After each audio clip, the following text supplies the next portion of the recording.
Ako daw. Mas makulit si Ate Ashton sa akin. Kinukuha ko yung energy niya. Like, kapag makulit siya, makulit din ako.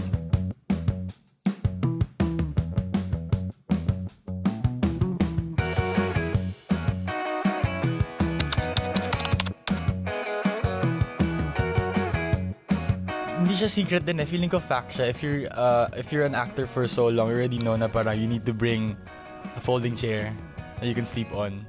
Kasi if you don't bring it, you're gonna be standing the entire set. Sobrang off-topic. Naalala ko yun kasi I always see you just sitting in a chair, wala kang folding chair. Hindi ako bibili. Kaya, ano ba yan? Sabi ko, Derek, ba't wala kang chair? Wala lang, gusto ko lang ng Tagal mo lang. Nakaupo lang siya doon. Nakagano lang po siya. Nakaupo lang. Nakasay lang siya, para siyang nag-meditate. Makulit kami lahat. Makulit kami lahat talaga. Like, every time na nagtitake kami, imposible hindi kami napapagalitan. Okay, yeah. That's what I was Yun. Posible hindi kami napapagalitan. Pero, like, napapagsabihin lang. Hindi naman galit si Derek. Napapagsabihin lang na, guys, calm down. Kasi pag nagsama-sama kami lahat, sobrang gulo namin. Kasi minsan po na-feel namin na hindi na siya acting eh. Kasi that's how close we are to each other na.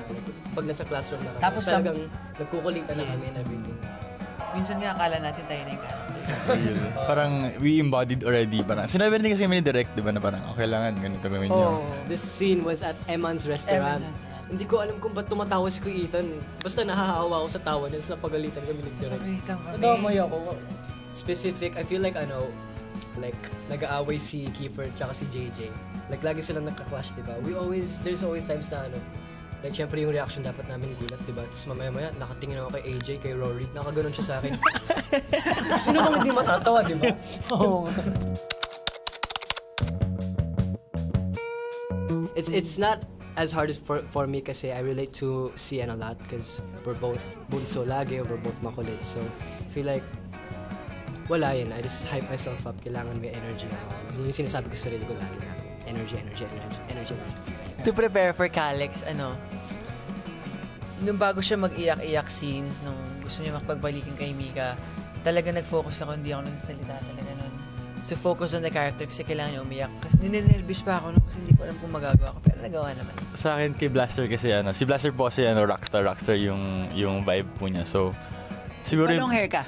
Nagpa-long hair din po ako for it kasi dati din po long hair po ako. Tapos siguro long po talaga. Siguro listening to music talaga. Kasi syempre si Blaster, rockista yan. I get my earphones, listen to music, ganyan. As JJ naman. Chill lang.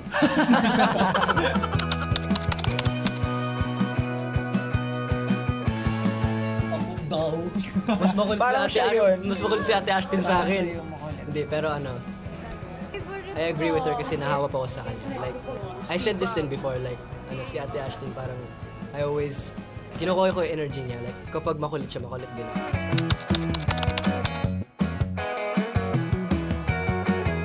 Actually, gulo namin. Magulo. Pupunta kami sa dressing room, pupunta kami sa labas, tapos hanapin kami ng PA, tapos mapapalit. Boys. Natakbuhan na dito. Boys, walang room crossover. Oo nga, no? Oo. Diba? Kung ano nakikita nyo sa series, ganun kami ka-round talaga. In real life, walang pinagkaiba.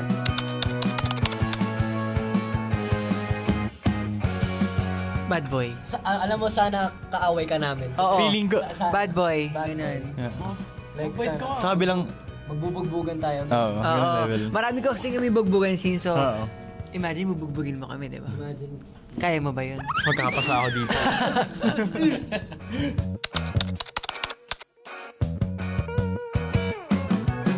Ako si Michael Keaton. Really? Dude. Every time he does something, I laugh talaga. Ako, syempre, yung mga ka-member ko sa GAT, silang tatlo. Isa lang.